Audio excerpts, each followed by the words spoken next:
I've been drinking Dom Pérignon over 20 years. I'm 38 now. 650 times, starting from the 1920s. Dom Pérignon, in a sense, is the perfect wine. It is the first prestige cuvée. It is where a lot of things begun. I drink a lot of other stuff than Dom Pérignon, of course, but for me, it is simply the best. That's why it's the first video. That's why I did the book of Dom Pérignon. A best experience of Dom Pérignon for me, well, of course, the biggest one is creating the book. That is an experience of unmatched.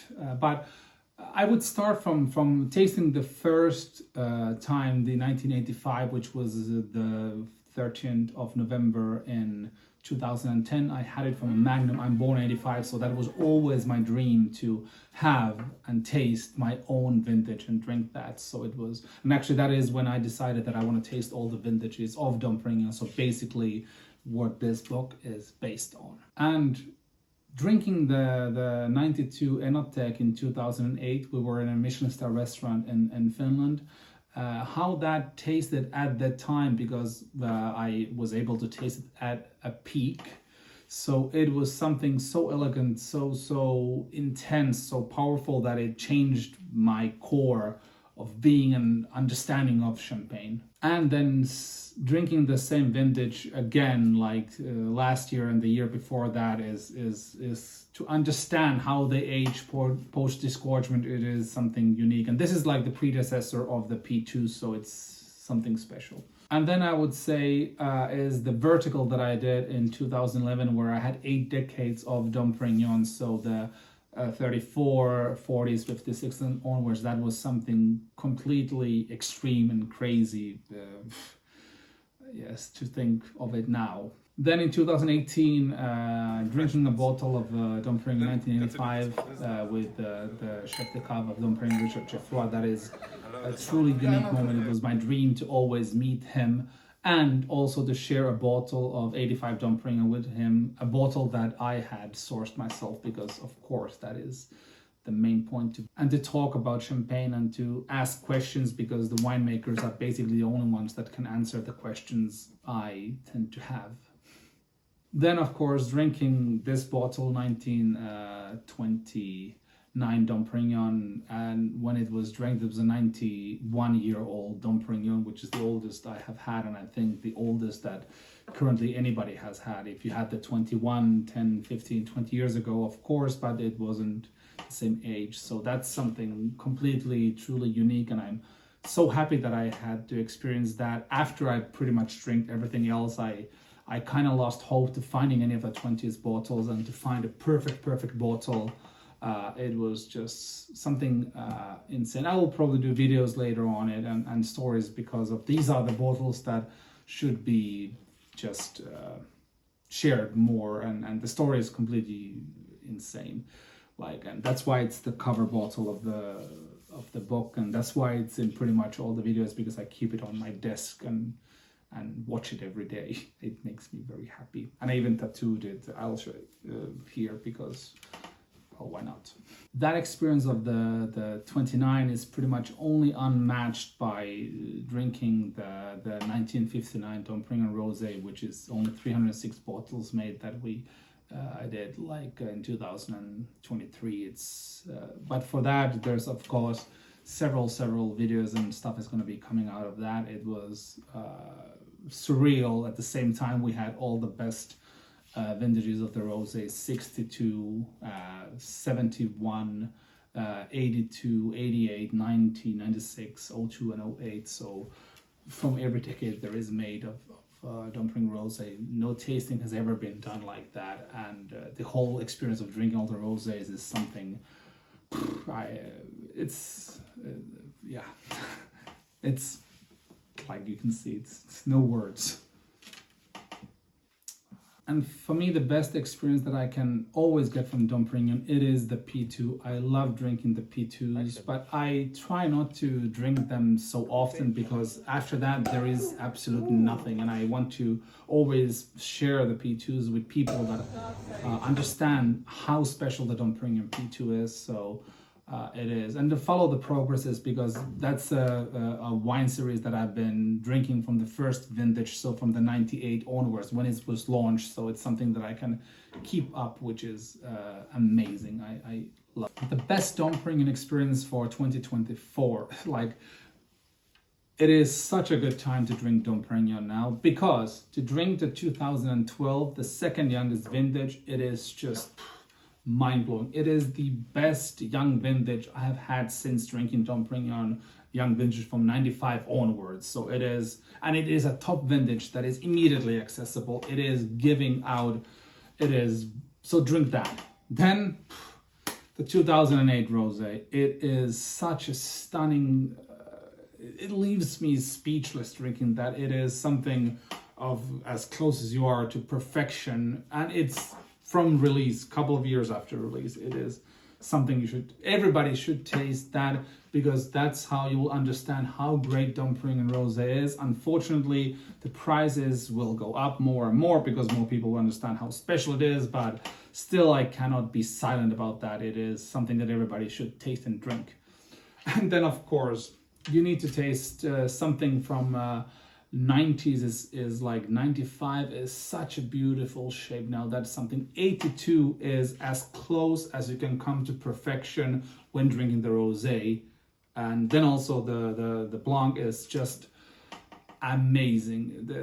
And if you think it tastes like old wine, no, it doesn't. And if it does, read about the bottle conditions, because it is as fresh as they get with the bubbles. And when you go for 90s, 80s and below, it's all about bottle condition.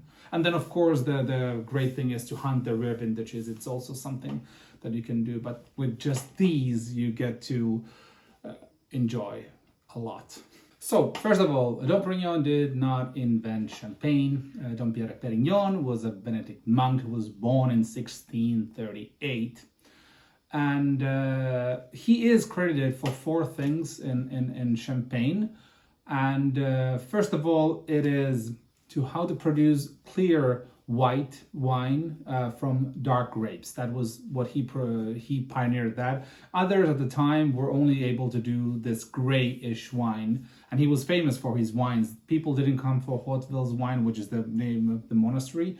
They actually came for Vin de Pérignon, so wines of his name. And it was already at the time 5 times more expensive than the regular wines of the region. So it was just pretty much as today it is, because basic champagne is around, vintage champagne is around 65 euros and Dom Pérignon is around 260, so it's kind of interesting. He invented the traditional champagne press, where you slowly press the grapes, but you need to use enough force that to break the skin, but not to get enough of the color and the tannins and everything from there, so it's this delicate thing.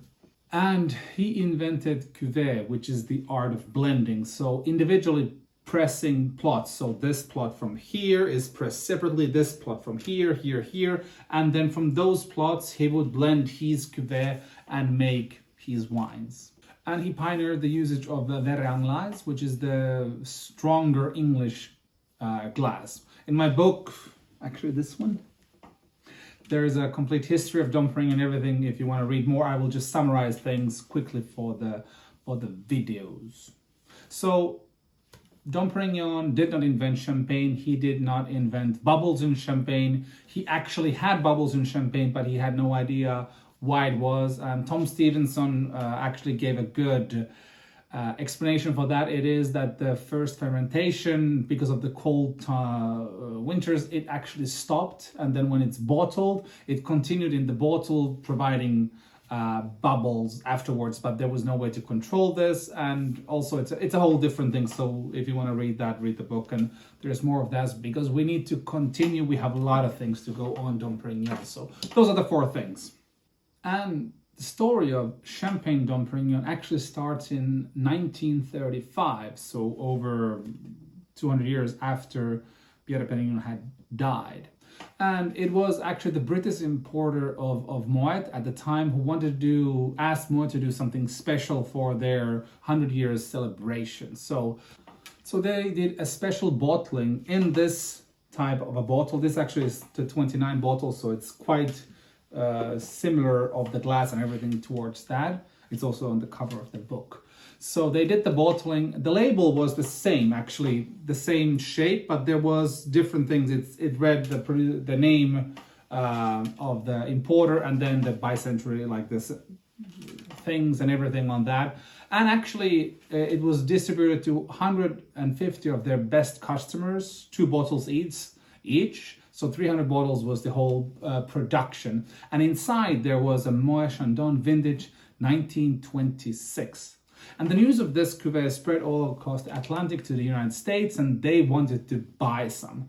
And it was a bit problematic to purchase because, well, it's a special cuvée made just for importers. And then it became a great idea of Robert Jean de Vogue. I hope I pronounced it correctly. He got the idea to name the cuvée Dom Pérignon because Moët Chandon had the brand in a marriage with Mercier as a gift, because Mercier used to own the trademark. It's also, although it's kind of funny because Moët has owned the monastery where the Haute Ville and all of this, so it's all united. But it was his idea to name the cuvée like that, and then also to put inside the vintage of 1921. And at this time, Dom Pérignon was the same as a Moët vintage, so they had no difference. Just the bottle was different. And in 1936, it was shipped to America. There's around, let's say, 1,400 bottles ever made of the first vintage of Dom Pérignon. And yeah, so that's how it kind of got started. And it's actually intriguing because when people tasted it, they had this sense of tasting an older champagne. So the age was also a factor. I think it was a delicious, delicious cuvée at the time. I wish I would be alive at those times to taste and drink it. And of course, they also at that time did the label and put it there, the Dom Pérignon label, which has been pretty much the same, just little details have been changing throughout the decades of stuff. And the bottle shape, everything is the same from the beginning, which I like. If you have something good, don't destroy it. Also, the vintage, the second one is 28 and then it's 29, which is the bottle here. And 34, all of them had the cuvée was still the same as Moët. And in the 40s, they actually started to make their own cuvée for Dom Pérignon. Initially, it was just the surroundings of the Hauteville area to produce the cuvée Dom Pérignon. And at this stage, the category of prestige cuvées, so the luxury champagne, was born, and Dom Pérignon invented that category. Soon after, other ones, Cristal followed, and also Comte de Champagne with the vintage 52. I think the first vintage of Cristal was 45, if I'm not mistaken. In 1959, Dom Pérignon created the first Rosé. So the vintage on that, it was released in the Persian Empire's 2,500 year party held in 71, lavish celebration that cost around 3 billion in today's money, which there were all the heads of states, everybody was there. Our Finnish former president, Urho Kekkonen, Tito from Yugoslavia. The only 2 people who weren't there was Queen Elizabeth and the president of the United States, because it was too dangerous to go there. But Prince Philip was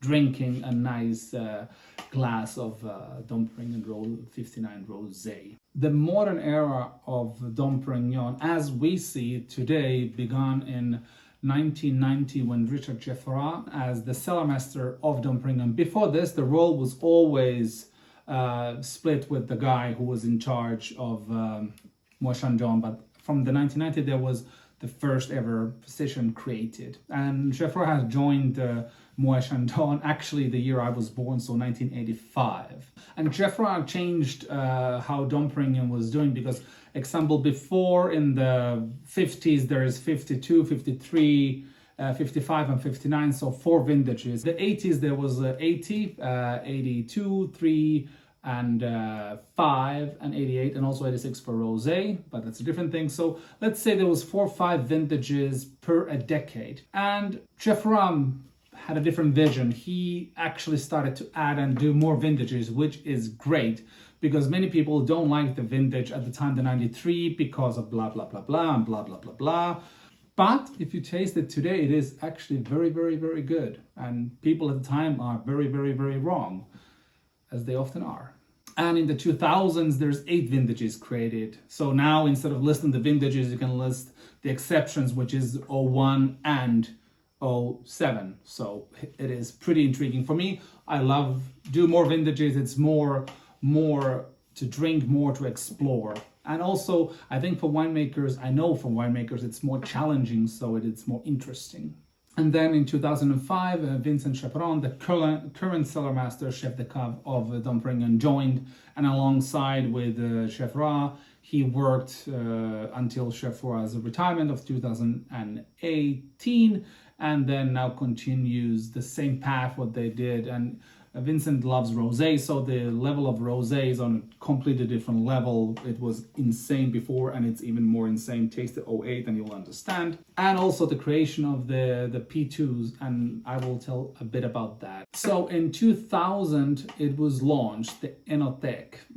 It's this weird, this long label. And actually, that's where the champagne ages with on lees. So it instead of the capsule cork, it has the natural cork, and it ages on that. The first vintage there is the 1959, and in 2000 it was launched. 85 was there, 64 was there, and the 59, of course, and some from the 70s were launched. And it was basically just the Dom Pérignon bottle label and just Œnothèque written there. It's very simple. And in 2007, that was rebranded, where Claudia Schiffer was the model, and then Karl Lagerfeld took the photos, and the label also changed. For me, that is probably the most beautiful label there is of Dom Pérignon, with the black and silver on there.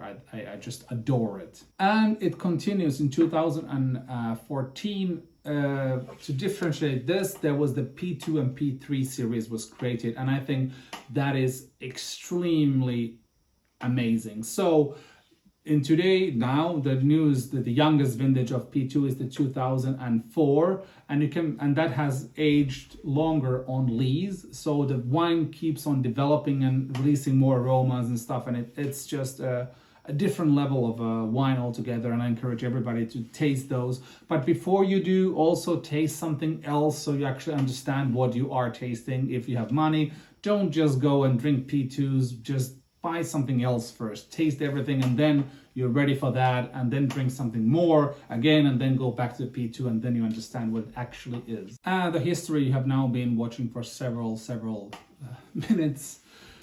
It's from my book. You can read the whole there. I just did a quick summary of it to give you the main points for it. And now we're going to go to more details of Dom Pérignon. I think it's very interesting to tell a bit of the backstory of how it became to be of Dom Pérignon, what it is today, and we need to go to the 60s, because Louis Vuitton Moet Hennessy's story is a big part of that.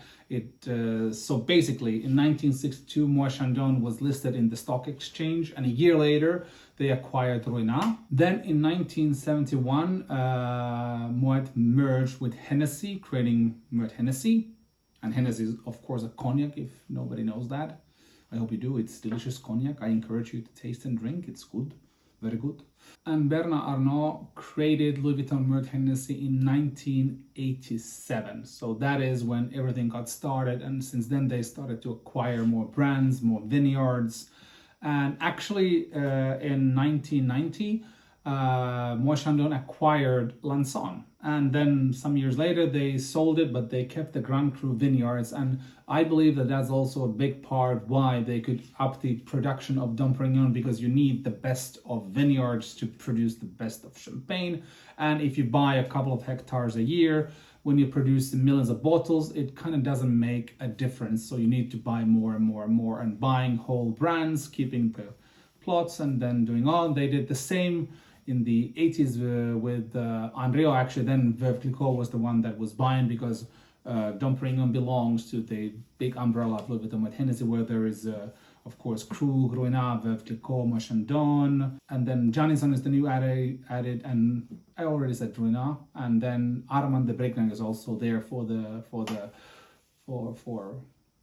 many reasons. It is there. So in total today, the group owns 1,600 hectares of vineyards, and that is only 4.6% of the total amount of hectares in Champagne. Winemaking of Dom Pérignon. So first of all, Dom Pérignon is always a vintage champagne.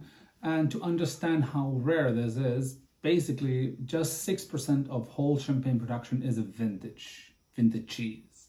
And for producers, all the big champagne houses, around 10% what they produce is a vintage, for the exception of Krug and Boulanger, where the vintages they produce around 20% of the whole production. So to understand this, it is basically every year you produce a cuvée, you put everything on the line. It is kind of a hit or a miss, and you're sure that everybody's going to be watching and commenting. So it is it's a gamble. Example, the 2003 when they put that out, I am sure people were outraged, as I was. I didn't understand why it's made, but now 12 years later, I actually enjoyed that, and I saw what Geoffroy was doing with the vintage, and it is never going to be the best ever vintage, but it's an interesting one, and it's a gastronomic one, and it's insane to do that. The decision to declare vintage is that what they do at Dom Pérignon is, and pretty much all the other houses is,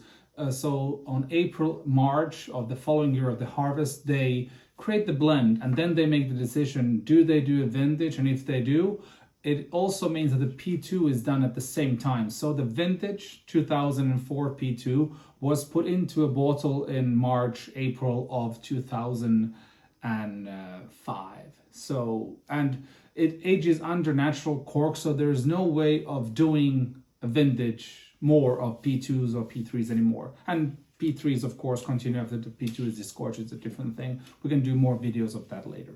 So the grapes to create Dom Pérignon are coming from Grand Cru villages. The Chardonnay come from Avis, Chouy, and Cramant, Le Mesnil.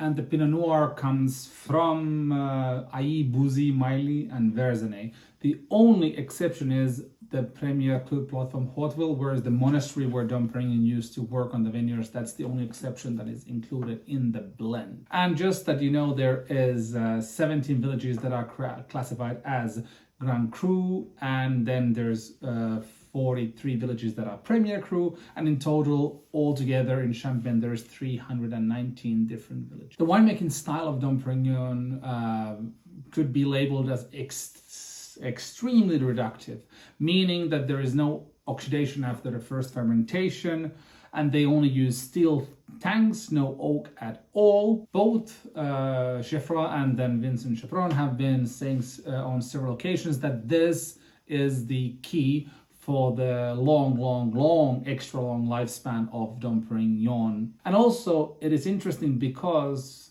Dom Pérignon's cuvées are also enjoyable when they're young. So you can enjoy them young, and you can enjoy them after 50, 60, 70, 80, 90 years, which is unbelievable and remarkable. So the Dom Pérignon Art Series with the Lady Gagas, Lenny Kravitzes, Andy Warhols and everything. It's something that Dom Pérignon started in 98, or with the vintage 98, where Karl Lagerfeld did a design. And just that you know, the wine is the same as in the regular vintages. So for me, I don't care for if there's some musician or artist that are doing something. It's purely marketing, and in my opinion, Dom Pérignon doesn't even need that, but they're still doing that, and it's okay. There are a lot of people who enjoy collecting those things, but for me, I don't care for that. I like the wine. I don't like to drink Dom Pérignon at nightclubs. I like to drink that with good friends and with food and so on. So for me, it is something like that. And I find myself always when people hype up the Lady Gaga something, I'm questioning myself, like, why would you pay 100 or 200 euros more for a bottle where you can get the same wine without that nonsense? But it's just me. It's just me. So to have a conclusion of Dom Pérignon, I have a rating, of course, as for wines, and for me, I can tell that Dom Pérignon is the perfect 100 points. And there are several things that take in factor. One is that the wines that they release, you can immediately drink them, so they're enjoyable young. You can also age them. And then, of course, let's talk about the P2s and the P3s. There is nothing like that in the world, so they created that. There's nothing. And also, it is the balance between marketing and quality. So I would say with Dom Pérignon it's 50-50. Like, let's say with every good artist, if there is an artist that has just technical skill, nobody will ever hear of them because of if they lack the self-esteem to be marketable. But if it's only self-esteem, then it means that there is no skill to back it up. So same with champagne. And the perfect balance is around 50-50, because everybody knows about Dom Pérignon, and all the expectations that you can have it will succeed in that. Of course, there are people that don't like Dom Pérignon. That's fine. Don't drink it. I will drink it instead of you. Don't worry. It's fine. Dom Pérignon, in a sense, is the perfect wine. It is the first prestige cuvée. It is where a lot of things begun. And it is basically where everybody compares their own wines and where everything is compared. And of course, I do compare to that. I drink a lot of other stuff than Dom Pérignon, of course, but for me, it is simply the best. That's why it's the first video. That's why I did the book of Dom Pérignon, because there is nobody that has had the same type of dedication, and for the length of over 19 years of drinking the wine, I think it's something completely unique.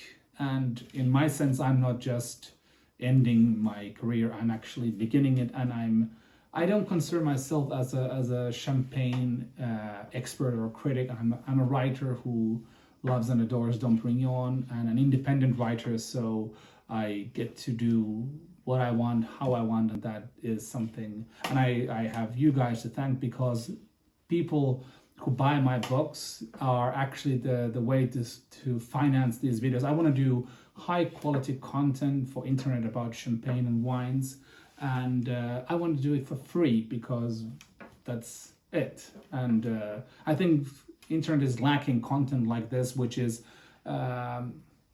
content based on experience, because everybody can go to Dom Perignon's website or have some AI do some Dom Pérignon la la la and do videos and la la la la. But personally, I wouldn't watch that nonsense. I like to talk with people, and I'm actually very intrigued what you guys think about the wines. So leave comments, and I like to have the discussion to have so many people sliding into my DMs and talking about wine, and I really, really like that. So continue doing that. I hope you enjoyed the video. There's going to be more, always more. And